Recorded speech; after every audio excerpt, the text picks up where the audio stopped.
संगम नमामि सभी को सर। संगम नमामि सर। अमानी सर।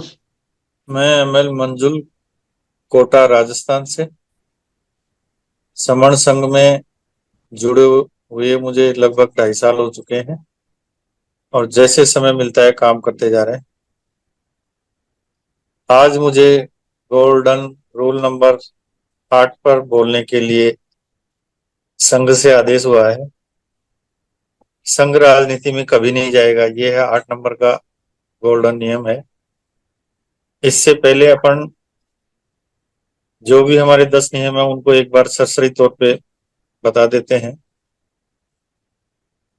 सबसे पहला नियम है केवल समण। सबसे पहला नियम इसका है समण। इस संघ में केवल समण ही आ सकते हैं जो समानता में विश्वास रखते हैं, स्वतंत्रता में विश्वास रखते हैं। विपरीत विचारधारा वालों का इसमें कोई काम नहीं है। चंदा कभी नहीं, इसमें चंदा भी नहीं लिया जाता है क्योंकि चंदे का कोई काम ही नहीं है। अगर चंदा उगाही करेंगे तो इसमें चंदे के साथ बहुत विकृतियां भी आती हैं जो संगठनों में देखने को मिलती हैं। और फिजिकल जो भी हमारी संगति होती है उसमें हम एट ए टाइम ही स्थान और स्थान के खर्चे के अनुसार अपन सब मिलकर आपस में ही उसी समय ऑन स्पॉट पैसा उगाही करके उस खर्चे को आपस में बांट लिया जाता है। जो तीसरा है जाति अभ्यास कभी नहीं। जाति भी एक मानसिक बीमारी है, हवा हवाई है। इसका भी अगर अपन नाम लेना बंद कर देंगे तो ये अपने आप में भी खत्म हो जाएगी। जो भी आज हमें अत्याचार देखने को मिल रहे हैं देश के अंदर, जब देखते हैं तो रूह कांप जाती है, तो वो जाति के आधार पर ही हो रहे हैं। तो इस जाति को भी कोई दूसरा तो खत्म करने वाला है नहीं। जिसको जाति से फायदा है वो तो क्यों करेगा, लेकिन हमें जाति से नुकसान है, इसलिए हमें ही इसका उपयोग करना, नाम लेना बंद करना होगा, तभी जाके ये जाति खत्म होगी। चौथा है केवल संघवाद। हम पहले संघ में ही रहते थे और व्यक्तिवाद इसमें नहीं है। जैसे पुराने समय में हम संघ में ही रहते थे, लेकिन कुछ विपरीत विचारधारा वाले लोगों के साथ मिलकर के हम बिखर गए हैं। अगला नियम है, पांचवा नियम है इसका, पद प्रतिष्ठा मंच माला कभी नहीं। आज की तारीख में अगर हम विस्तृत रूप से सोचें तो संगठनों का गठन इस आधार पे हुआ है और एकजुट होने में सबसे बड़ी समस्या यही लगती है मुझे, पद प्रतिष्ठा मंच माला। क्योंकि लोग आते हैं, इकट्ठे होते हैं, उनको बोलने के लिए मौका चाहिए, भाषण देने के लिए मौका चाहिए, उनका स्वागत होना चाहिए, माइक हाथ में होना चाहिए। तो ये चीजें हमारे समण संघ में है नहीं, इसलिए जुड़ने में बहुत मतलब कठिनाई आ रही है। लोग समझते नहीं है, मतलब विचार भी करने के लिए तैयार नहीं है। तो सबसे मोटी समस्या यही है, हमारे को एकजुट होने से जो रोक रही है। अगला है पंजीकरण कभी नहीं। इसमें जब हमारे पास पैसा संपत्ति है ही नहीं तो पंजीकरण किस बात का। तो इस प्रकार से पंजीकरण भी हमारे संघ का कभी नहीं होता है, क्योंकि पंजीकरण वहां जमीन जायदाद कुछ संपत्ति पैसा संपत्ति होता है, वहां पंजीकरण होता है। सातवां है संघाधिशेष सबसे ऊपर। अब इसमें जो भी नियम कायदे जिससे संघ चलता है वो सारे संघ में ही बनाए जाते हैं और बहुमत के आधार पर बनाए जाते हैं। और बहुमत के आधार पर जैसे हमारा 1 तारीख को हाउस लगता है, उसके अंदर वो पास हो जाते हैं, उसके बाद में वो संघ का एक नियम बन जाते हैं। आठवां है संघ राजनीति में कभी नहीं जाएगा। इस पे हम थोड़ी और चर्चा करेंगे। नवा है संघ घातक की वापसी संघ में कभी नहीं। जो संघ में जुड़ के संघ के विपरीत बातें करेगा या फूट डालने की कोशिश करेगा, उस व्यक्ति की संघ में वापसी कभी नहीं होगी।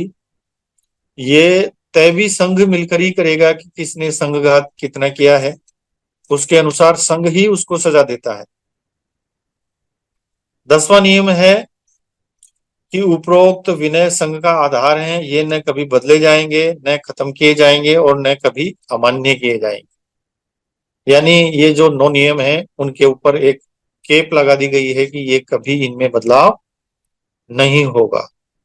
तो इससे ये सुनिश्चित हो जाता है कि इन नियमों के आधार पर ये संघ चलेगा। जैसे हम सबको ही पता है कि छोटी से छोटी संस्था, परिवार या कोई भी कार्यालय होता है, वो उसको चलाने के लिए एक नियमावली होती है, निर्धारित नियमावली होती है, उसी को ही संविधान कहते हैं। अब हम 8 नंबर पे थोड़ी सी विस्तृत चर्चा करेंगे कि संघ राजनीति में कभी नहीं जाएगा। ये सुनने वाले को ऐसा लगता है कि जैसे संघ अगर राजनीति में नहीं जाएगा तो हमारा भला कैसे होगा, क्योंकि भला तो राजनीति से ही होता है, राजनीति में जाने वाले लोगों से ही होता है। ये थोड़ा सा सोचने में ऐसा लगता है कि ये कैसे है, लेकिन अगर अपन सोचें तो संघ अगर मजबूत है तो राजनीति तो हमारे कदमों में होगी, क्योंकि राजनीति में जाने वाला फिर संघ के आगे लेगा कि भैया मुझे इस क्षेत्र से चुनाव लड़ना है, तो मैं राजनीति में, मुझे क्या आप वोट दोगे। तो ये कब होगा, जब हमारी एकजुटता होगी। अगर साफ देखा जाए तो राजनीति का मतलब है राजा की नीति। कोई भी राजा अपने हिसाब से नियम बनाता है, वो तो एक तानाशाही हो गई, राजाशाही हो गई।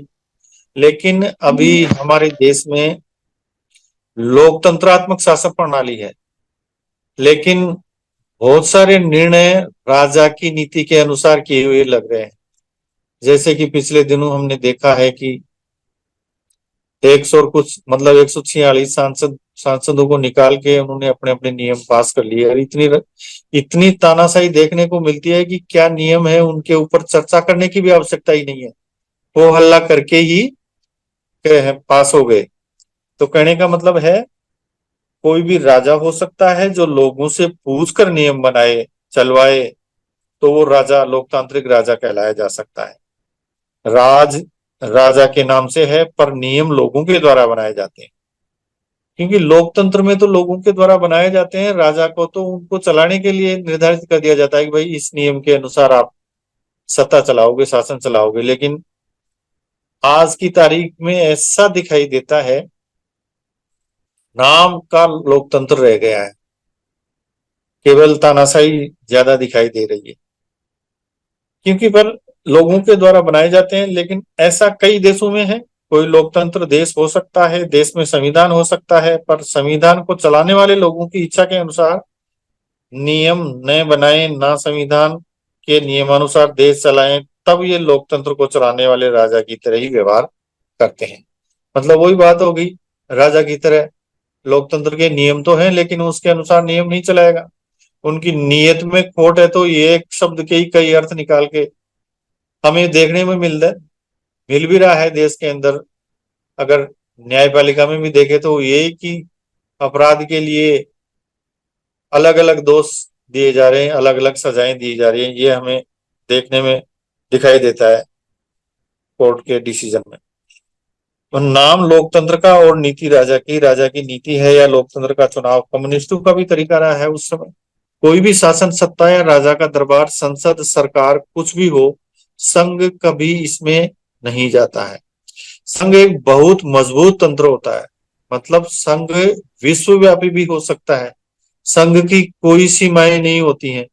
शासन सत्ता बहुत ही अस्थायी होता है, क्योंकि शासन सत्ता अपन राजनेताओं को कितने साल के लिए चुनते हैं, जल्दी जल्दी बदलता रहता है शासन सत्ता। पर संघ एक मजबूत इंद्रखील की भांति, मतलब नगर द्वार पर गड़ा हुआ खंभा होता है, जो किसी भी मुसीबत में कंपन तक भी नहीं कर सकता है। संघ हर दिशा में होता है। जितने भी समण हैं वे समण संघ का अभिन्न अंग हैं। जो लोग राजनीति जो लोग राजनीतिक हैं वे भी यदि समण हैं तब समण संगी हैं।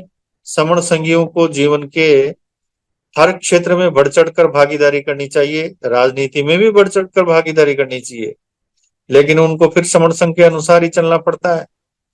संघ के नियमानुसार समण संघी राजनीति में जाना चाहे जा सकता है।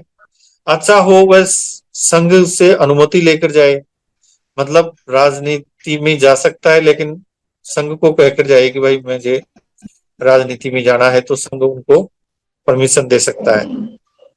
राजनीति में गए हुए समण संघी की साधारण सदस्य समण संघ में हमेशा कायम रहेगी यदि वह समण घात नहीं करता है।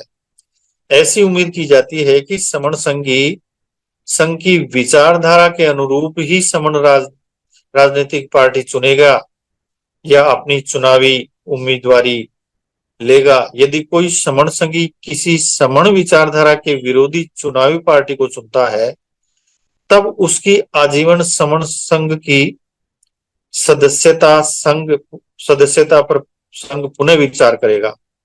यह स्पष्ट है कि समण संघ कभी राजनीति में नहीं जाएगा, पर समण संघी राजनीति में जा सकता है। तो इस प्रकार से ये हमारा 8वां नियम है। अगर हम एकजुट हो जाएंगे, संघ में आ जाएंगे, जो अलग अलग सब हम बिखरे हुए हैं, तो राजनीति चलकर हमारे पास आएगी कि भैया हमें राजनीति में आना है, आप हमें वोट दो। तो फिर संघ उस पर विचार कर सकता है किस उम्मीदवार को कहां से खड़ा होना है। तो मेरा आज ये वक्तव्य था। अगर मुझसे कोई गलती हो गई हो तो संघ मुझे माफ करे। संगम नमामि संगम नमामि संगम नमामि।